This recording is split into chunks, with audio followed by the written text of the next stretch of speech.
Bob Glatzer took me to the movies. Hi, I'm Hal Glatzer, and Bob was my big brother. A really big brother. He turned 14 the year I was born. I didn't really know him very well until I got older, except I do remember when I was about 7 or 8, Bob took me to a big movie theater to see The Wizard of Oz, and I remember clutching his hand in surprise and delight when Dorothy's world suddenly turns from black and white into Technicolor. Bob was a filmmaker. He worked for advertising agencies making television commercials. He directed some television shows. He did documentaries for the Smithsonian. He made independent films of his own. He knew every aspect of film, and I think that's what informed him of all of the processes involved that made him a critic of movies. He wrote books. He wrote books about how movies are made and what every job does.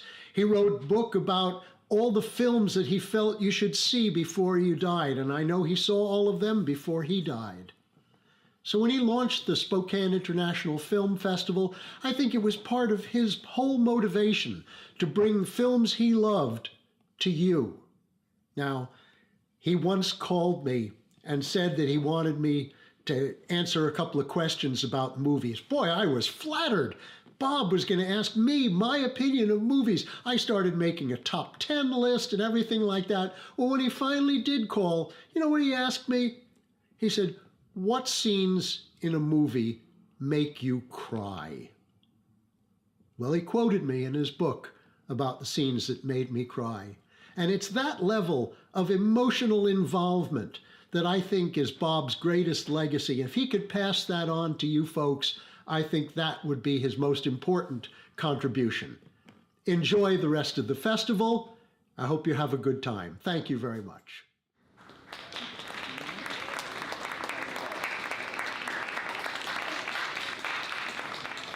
Hello, welcome to the 20th anniversary of Spiff. We're so grateful that you're here. My name is Chase Ogden. I'm the festival director this year. I also teach film at Eastern Washington University. I have a lot of people I'd like to thank while I have the opportunity. So, first of all, our presenting sponsors, Eastern Washington University and STCU.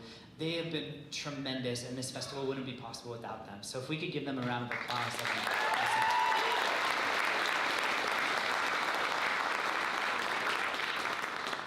We'd also like to thank our community sponsors, the Inlander and Gonzaga University, as well as our community partners, Spokane Public Radio, the Bank Theater, the Magic Lantern Theater, North Idaho College, and Hotel Ruby.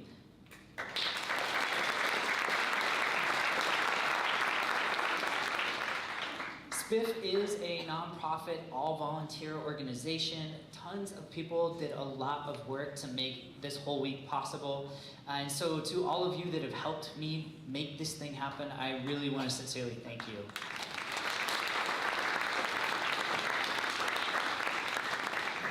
And as one final thank you, I don't know if you've had the chance to see them, but we have a program we call Posterize, during which local designers and artists create posters for each of the films that will be screened during the week. And they are in ovations right now to view. Go check them out after the screening if you want. But our artists dedicate their time to make these just gorgeous posters. So thank you to all of them as well.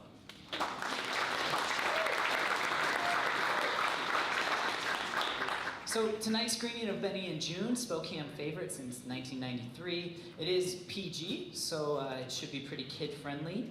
It is not eligible for any of our awards, but all of the other films during the festival are. And so if you go to any of our other screenings, please do vote. We will announce our juried awards at our closing party, which will be a week from today, February 9th, at the Montvale Event Center. And also tonight, we have our opening gala immediately following this screening, also at the Montvale Event Center. That is free to all of you, to anyone that has a ticket. Please join us. Come talk to filmmakers, come talk to film lovers, and enjoy yourselves. So I hope to see some of you there.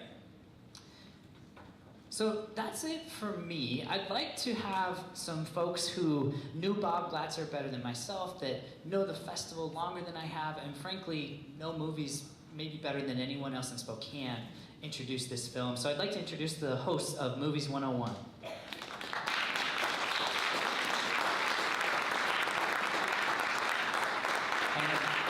I'll let them introduce themselves and take it away. Thank you so much. Wow, I can never get used to the lights here. I can't see anybody, so that's good. 'Cause I tend to get a little nervous. Hi, I'm Dan Webster. This is Mary Pat Truthard. And right over there, that's Nathan. Nathan Weinman. We are Movies 101. And don't worry, we're not going to take a whole lot of time because I know you guys want to get to the movie and then get to the party. But what we thought we'd do is I was going to refresh your memories a little bit about the history of the film festival. Mary Pat was going to share some of the favorite memories and movies that she's had. Then Nathan was going to talk more about the movie itself because he just interviewed the director. So, first let's see a show of hands. How many people have been to all 20 festivals? 1, 2, 3, 4. And so that means you were at the first one, right? Well, if you were at the first one, you'll remember and you'll recall that it was a pretty humble affair. The group, the local arts patrons called the Contemporary Art Society, had thought that the time was right for Spokane to host a film festival. So they got together and Leslie Ronald, who was the then director, approached Bob Glatzer, who you just saw the film upon, and asked him to be the artistic director. That first year, they had a 2-day festival in this theater, but then it was called the Metropolitan Performing Arts Center. 4 movies, 3 of which were Canadian, and 3 short films. It wasn't an overwhelming success, but it was a beginning. And if we thought there was going to be a problem with the festival, those were all thrown over next year when we played American Gypsy, the Jasmine Dalal film about the Marx family right here in Spokane, and this place was filled. There were lights. It was just the Marx family. It was amazing. And so over the years, Bob sought out films everywhere. He went to film festivals all over the place. And you know, films such as, I'm trying to think, Vision Quest, that came here in 2012, and 2016, right? Matthew Modine came also. The Sherman Alexie movies came here, The Business of Fancy Dancing. So if we thought that Spokane wasn't going to be able to support a film festival, we were wrong. And it has continued through directors such as Bob, such as Pete Porter, such as Adam Boyd, and now this year Chase Ogden. And I think that most of us will agree that this is one of the highlights, the annual highlights that Spokane has in terms of film. So that's all I wanted to say. Now, Mary Pat. So Dan, when you said we are Movies 101, I think we need to clarify that we are Movies 101 because of Bob Glatzer, because he invited all of us to become involved with the program back in the day. So thank you, Bob. Dan indicated that I was going to mention some of the highlights. However, he mentioned a couple of the highlights that were on my list. So I guess we need to talk over the dinner table a little bit more because, as some of you know, we are married. You lucky guy. So I think, when I think of the highlights of the festival, I think of things such as the Spokane Symphony playing the score to City Lights, for example, from a couple of years ago. I think of last year when I had the opportunity to introduce the cutest kitty film on the planet, Ketty, which has now been nominated for a Documentary Academy Award this year. But I think if anyone is interested in checking out a particular lineup of films from the past, I would refer you to the year 2012. And I think on the festival's website, coming soon, there will be access to these films. But in 2012, we had Patrick Wang's film, In the Family, which starred Trevor St. John from the Spokane Valley. We had The Mill and the Cross, which was a Polish film about a painting that comes to life. We had a documentary, Crime After Crime, about a woman subjected to abuse who killed her abuser and was spending a significant length of time in a California prison. We had one of my favorite movies of all time. It's called Once Upon a Time in Anatolia.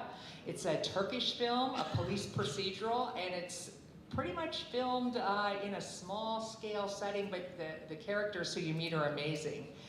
There's a film, Elena, which is a Russian film about an estate squabble. And then finally, there was a film titled You've Been Trumped, which was a documentary about our current president's attempt to open a golf course in Scotland. And so, again, if you want to look for a particularly exciting lineup, I would refer you there. But thank you so much for joining us, and more important, thanks for supporting the festival and Film in Spokane throughout the years. And I'm going to ask a question here. How many people, we're pretty full actually, this is impressive. How many people here have never seen Benny and Joon before? Okay, half of you maybe? How many people here saw it in its first theatrical run? The other half. How many people here are actually in the movie? Wow, okay. Everybody who was in the Ladies movie, and gentlemen, stand Johnny up. Depp in the back. Everybody who was in the movie, stand up. Yeah. There we go. There you go. Fantastic. And I got 12 billing. I actually talked to the film's director, Jeremiah Chechik, the other day on the phone. He wanted to extend his thanks to Spokane because he had a lot of nice things to say about the city. This was his second feature film. His first was a little movie called National Lampoon's Christmas Vacation. Have you heard of it? Then he went and directed this. What he told me was that the original script that he was sent was actually set in Los Angeles. It was going to be an LA story involving show business and other LA stuff. But he knew right from the beginning that he didn't want it to be set in LA, and he thought that the Pacific Northwest would actually be perfect for this story. And he was initially leaning towards Tacoma. They did a lot of location scouting, he told me. And then one day, and by the way, I wrote about this in this week's Inlander. You can pick it up on newsstands everywhere. Not just here, but all around the world. He told me that he had a big file folder full of possible locations in the Pacific Northwest, and a photo fell out of the folder, and the photo was of the house that Benny and Joon live in the film. And he saw it and he said, "This is the house that my characters have to live in. Where is this house?" Well, the photo wasn't labeled at all. So they had to figure out, and this is before the internet obviously, they had to figure out where the house was. They eventually figured out that it was in Spokane, and so he told me that he and one of his producers came to Spokane, started driving around, going to gas stations, showing the photos, saying, "Where is this house?" And they eventually found it. He told me he walked up to the front door, knocked on it, said, "Can we shoot a movie in your house?" And they said, "I guess so, sure." And the rest is history. And he said that the general vibe of Spokane and the people that they met here really informed the movie that you're about to see. So it is, I don't know if they ever say that it's set in Spokane, but it is a Spokane film, completely. Another thing too, the opening song is the Proclaimers hit, "I'm Gonna Be 500 Miles." Any Proclaimers fans here?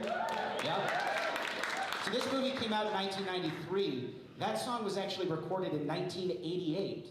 But Mary Stuart Masterson, who plays Joon in the film, was a fan of the Proclaimers, this Irish band, and wanted to put the song in, and it became a big hit again in the US because of this film. So it's one of the best songs of the 80s and of the 90s. So I hope you enjoy it. I don't think we have anything else to say. Again, thank you so much for showing up. It's awesome that you're here supporting film and supporting Spokane International Film Festival. Give yourselves a round of applause, please. I think we've yapped enough. So without any further ado, Benny and Joon. Thank you.